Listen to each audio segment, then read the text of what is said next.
नमस्कार, जनता टीवी देख रहे हैं आप और मैं हूं आपके साथ रितेश कुमार गौतम। रामपुर के पूर्व विधायक और समाजवादी पार्टी के राष्ट्रीय महासचिव आजम खान को आज बड़ी राहत कोर्ट से मिली है। रामपुर की स्पेशल एमपी एमएलए कोर्ट ने बुधवार को हेट स्पीच मामले में अपना फैसला सुनाया। कोर्ट ने इस केस में सपा नेता को बरी कर दिया है और खास बात यह है कि इसी सजा के बाद उनकी विधायक की सदस्यता रद्द हुई थी।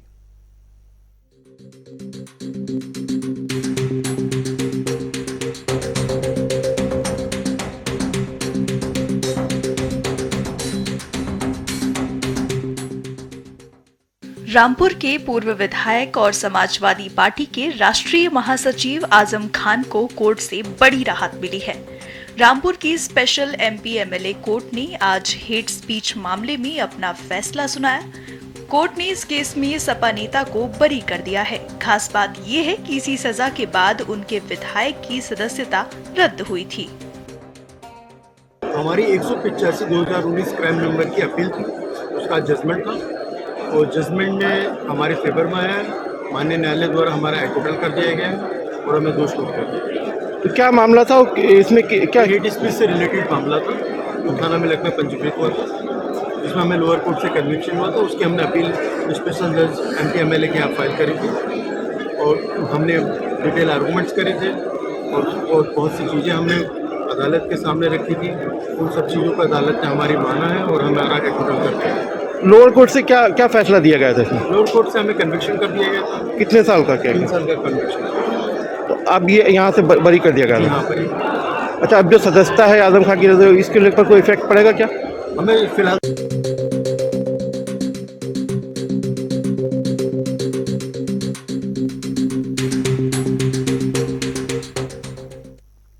खबरों में आगे बढ़ते हैं, जहां ऊर्जा मंत्री एके शर्मा ने कहा कि अगर आपके यहां लाइट चली जाती है और निश्चित समय तक नहीं आती है तो आप शिकायत कर सकते हैं और इस बात का डाटा भी रखना होगा कि पहली बार कब शिकायत की और दूसरी बार शिकायत करने में कितना अंतराल था और बिजली न आने की वजह से आपका जो भी नुकसान हुआ उसकी भरपाई विभाग करेगा। बड़ा निर्णय हुआ है जिसमें मुआवजा दिया जाएगा। किस तरीके का ये मुआवजा होगा, कैसे मिलेगा, क्या है? बिजली के उपभोक्ताओं को हम निर्बाध बिजली देने में और उनकी हर तरह से उनकी अपेक्षाओं की पूर्ति करने में के लिए हम पूरी तरह से तैयार हैं, सजग हैं। अनवरत हम उसके लिए खड़े रहते हैं, काम करते हैं। हमारे लाखों कर्मचारी उस दिशा में काम कर रहे हैं। फिर भी ये देखा गया है कि कई बार विद्युत से संबंधित शिकायतें खड़ी होती हैं। कहीं लाइन नहीं आने की, बिजली नहीं आने की शिकायत, कहीं मीटर नहीं बदलने की शिकायत, मीटर तेज चलने की शिकायत, बिल ज़्यादा आ जाने की शिकायत, बिल में उनका पिछला समायोजन नहीं होने की शिकायत। इस तरह की कई शिकायतें उपस्थित होती रहती हैं।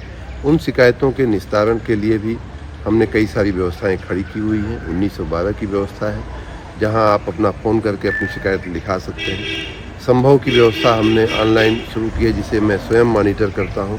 इस तरह की शिकायतों का निस्तारण करने के लिए मैं निर्देश देता हूं सभी अधिकारियों को। बलिया पहुंचे मंत्री अनिल राजभर ने ओपी राजभर पर जमकर निशाना साधा। अनिल राजभर ने कहा कि 24 तक ओपी राजभर की पार्टी का खात्मा हो जाएगा और उनका नाम लेने वाला भी कोई नहीं बचेगा। अनिल राजभर ने कहा कि ओपी राजभर ने समाज को बेचने का काम किया है। अनिल ने कहा कि ओपी को ईडी सीबीआई क्या सजा देगी, इनको तो बलिया की जनता सजा देगी। देखिए, खात्मा तो 2017 में हो गया, लेकिन हमारे नेता, देश के गृह मंत्री माननीय अमित शाह जी ने एक बड़ा दिल करके और साथ लेकर चले और निश्चित तौर पर ओम प्रकाश की पार्टी को संजीवनी मिल गई। पहली बार विधानसभा पहुंचने का मौका मिल गया, नहीं तो ख़त्म तो उस समय भी हो गए होते अगर भाजपा ने आशीर्वाद नहीं दिया होता, हमारे नेता ने आशीर्वाद नहीं दिया होता। और मैं दोहराना चाहता हूं कि आप यकीन जानिए कि अब वो पार्टी तो है नहीं, पूरी तरीके से दुकान है और उस दुकान का शटर पूरी तरीके से डाउन होने जा रहा है। यूपी में पहली बार हो रहे खेलो इंडिया यूनिवर्सिटी गेम्स का उद्घाटन प्रधानमंत्री नरेंद्र मोदी करेंगे। 25 मई से शुरू हो रहे इस आयोजन में पीएम मोदी वर्चुअली जुड़ेंगे। इसी के साथ ही लखनऊ के बीबीडी में सीएम योगी आदित्यनाथ, केंद्रीय खेल मंत्री अनुराग ठाकुर समेत प्रदेश के तमाम मंत्री और अधिकारी मौजूद रहेंगे। यूपी के खेल निदेशक आरपी सिंह ने इस आयोजन की जानकारी देते हुए बताया कि देश भर से 208 विश्वविद्यालयों के 4750 से ज्यादा खिलाड़ी इस आयोजन में हिस्सा लेने उत्तर प्रदेश पहुंचे हैं।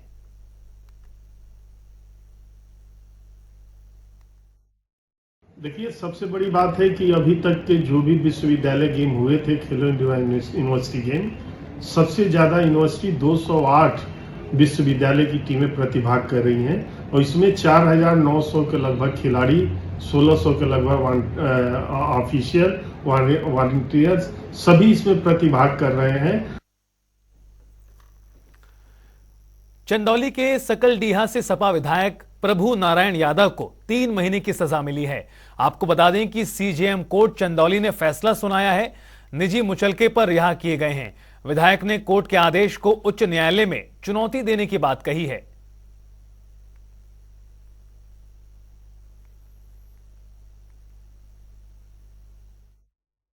वो उनका मामला क्राइम नंबर 234/15 है, धारा 143, 341, 352, 504, 506 का मामला चल रहा था, जिस पर विचारण होकर आज माननीय न्यायालय मुख्य न्यायिक मजिस्ट्रेट के द्वारा आदेश पारित किया गया। इसमें उनको 3 महीने की सज़ा सुनाई गई है, बाकी 2 धाराओं में उनको बरी किया गया है। इस आदेश के खिलाफ हम लोग माननीय जिला जज साहब के अपील दाखिल करेंगे। देखिए, न्यायालय में मामला विचाराधीन था, 2015 का मामला है। करीब लगभग 7 साल बाद फैसला आया है। न्यायालय का जो भी फैसला है हम उसका स्वागत करते हैं और उसका आदर करते हैं कि ऐसे परिवेश में अभी आपने देखा होगा एक फैसला आया हमारी पार्टी के वरिष्ठ नेता आजम खान का न्यायालय के द्वारा, जिसने सरकार को सीधे फटकार लगाने का काम किया। संसद भवन की नई बिल्डिंग तैयार है, लेकिन सियासत है कि अपने चरम पर है। आपको बता दें कि प्रधानमंत्री मोदी संसद की नई बिल्डिंग का उद्घाटन करेंगे, लेकिन कांग्रेस समेत विपक्ष की लगभग सभी पार्टियां पीएम के उद्घाटन करने का विरोध कर रही हैं। कांग्रेस के प्रवक्ता अंशु अवस्थी ने कहा कि प्रधानमंत्री अभी भी मौका है, गलती का पश्चाताप कीजिए और लोकतंत्र के मंदिर नई संसद का उद्घाटन भारत के सबसे शोषित, वंचित समाज, आदिवासी समाज से आने वाली देश की महामहिम राष्ट्रपति द्रौपदी मुर्मू जी से कराइए। देश के लोगों के सवाल है कि माननीय महामहिम देश के राष्ट्रपति लोकसभा और राज्यसभा दोनों के ऊपर होते हैं, दोनों के अध्यक्ष होते हैं, तो आखिर नई संसद जिसको देश का लोकतंत्र का मंदिर हम सभी मानते हैं, उसका उद्घाटन उनके हाथ से क्यों नहीं किया जा रहा? प्रधानमंत्री तो मात्र लोकसभा के सदस्य होते हैं और पक्ष के नेता होते हैं। क्या ये शोभा नहीं देता उनको कि एक देश के सबसे वंचित, शोषित, आदिवासी समाज से आने वाली द्रौपदी मुर्मू जी यदि देश के नए लोकतंत्र के मंदिर का उद्घाटन करती तो पूरे विश्व में एक संदेश जाता। प्रधानमंत्री जी विदेशों में मदर ऑफ डेमोक्रेसी की बात करते हैं, लेकिन खुद ही संवैधानिक मर्यादाओं का पालन नहीं करते, ना ही वो संसदीय मर्यादाओं का पालन करते हैं। संसदीय व्यवस्था में देश का राष्ट्रपति ही लोकसभा और राज्यसभा का पदेन अध्यक्ष होता है। जब लोकसभा की सत्र की शुरुआत होती है तो राष्ट्रपति के अभिभाषण से होती है, सत्रावसान भी राष्ट्रपति के अभिभाषण से होता है। प्रधानमंत्री जी कम से कम देश के नए लोकतंत्र के मंदिर में लोकतांत्रिक मूल्यों और संसदीय मर्यादाओं का पालन करिए, पश्चाताप करिए। अभी भी मौका है, देश की महामहिम राष्ट्रपति से उद्घाटन कराइए। खबरों में आगे बढ़ते हैं, जहां हरिद्वार के एसएसपी अजय सिंह ने भीकमपुर चौकी में तैनात सभी पुलिस कर्मियों को लाइन हाजिर कर दिया है। चौकी इंचार्ज अशोक रावत सहित 7 सिपाहियों को लाइन हाजिर किया गया। अवैध खनन पर लगाम न लगाने के कारण यह कार्रवाई की गई है। प्रचंड गर्मी इंसान से लेकर पशु पक्षियों को जला रही है। हालांकि इंसान जहां खुद को इससे बचाने के लिए तरह तरह के उपाय कर सकते हैं, लेकिन जानवर ऐसा नहीं कर सकते। ऐसे में लखनऊ स्थित जू में वहां के पशुओं के लिए खास इंतजाम किए गए हैं। उनके बाड़ों में स्प्रिंकल और कूलर आदि लगाए गए हैं।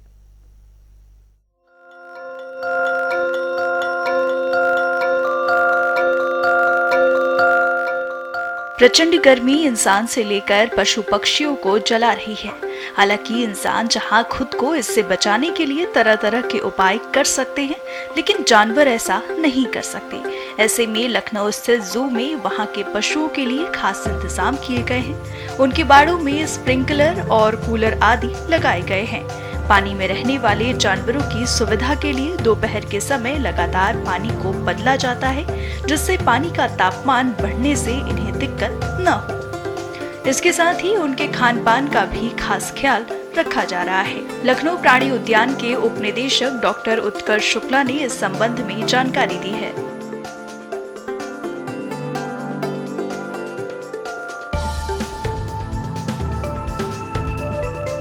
हर साल गर्मी और सर्दी और बरसात एक जो है प्राकृतिक चीज़ें हैं जो हर साल चिड़ियाघर जिसके लिए प्रिपेयर रहता है और जिसकी तैयारियां रहती हैं। गर्मियों के लिए हम लोग मेनली जो है आपने बाड़े देखे होंगे, ज़्यादातर बाड़ों में हमारे यहाँ ग्रीनरी बहुत है, एक तो पेड़ पौधे बहुत लगे हुए हैं, तो इसलिए हर बाड़े में छाया पेड़ों की रहती है। मगर इसके अलावा भी जैसे चिड़ियों के लिए खस या जो नरकुल की चटाई होती है उसका इंतज़ाम किया है सब जगह। जो पानी वाले बाड़े हैं जिसमें उसमें कोशिश ये रहती है कि 12 बजे से लेकर 4 बजे तक उसमें फ्रेश वाटर है, जिससे पानी का टेम्परेचर है जो बहुत ज़्यादा बढ़े ना।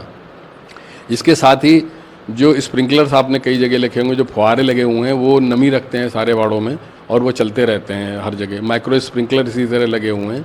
और खाने में जो सीजनल फ्रूट्स आते हैं जैसे तरबूज हो गई, खरबूजा हो गया है, भुट्टा आ रहा है, खीरा है, ककड़ी है, आम है, इसका समावेश भी जो है खानों में कर देते हैं, जिसमें जो शाकाहारी जानवर है उनके भोजन में पानी की जो क्वांटिटी है वो ज़्यादा बनी रहे। इसके अलावा जो शेर वगैरह हैं वो खाना थोड़ा सा कम कर देते हैं गर्मियों में, लेकिन उसकी जगह हम लोग कैल्शियम, विटामिन, मिनरल सप्लीमेंट उनको देते हैं जिसमें उनकी इम्यूनिटी बरकरार रहे और वो गर्मी से उनकी लड़ने की प्रतिरोधक क्षमता जो है बढ़ी रहे। इसके अलावा जो हम लोगों ने व्यवस्था करी है उसमें जो है मेनली जो हम लोग ये रखते हैं कि जो बाड़ा है वहाँ पर ऐसी कोई जगह ना हो जहाँ पर धूप डायरेक्ट जानवर पे रहे और वो बिना छां के वहाँ पर जानवर रहे। तो इस जगह पे इसको चिन्हित करते हैं, उसके लिए ग्रीन कर्टन लगाए जाते हैं, आपने जगह जगह देखे होंगे। और इस तरह सारी व्यवस्था इस प्रकार रखी है। और जो कमरे हैं बाड़ों में, मेन बात यह है कि जो मेन कमरे हैं जिसमें वो खाना खाते हैं या अंदर रहते हैं, वहाँ पर अधिकांशतः कूलर की व्यवस्था है। जो कमरे वाले जानवर है जैसे शेर है, तेंदुआ है, चिंपैंजी है, बंदर है और भी जो जानवर हैं, भालू है, उनके लिए कूलर की व्यवस्था रखते हैं। और सुबह जल्दी से जल्दी 7:30-8 बजे तक जानवरों को खुली हवा में हम लोग खोल देते हैं, जिससे सुबह की जो तपिश है उससे वो बच सकें। इसी तरह शाम को भी हम लोग जो है उनको इस तरह की व्यवस्था रखते हैं कि वो कूलर में जल्दी से जल्दी चले जाएं।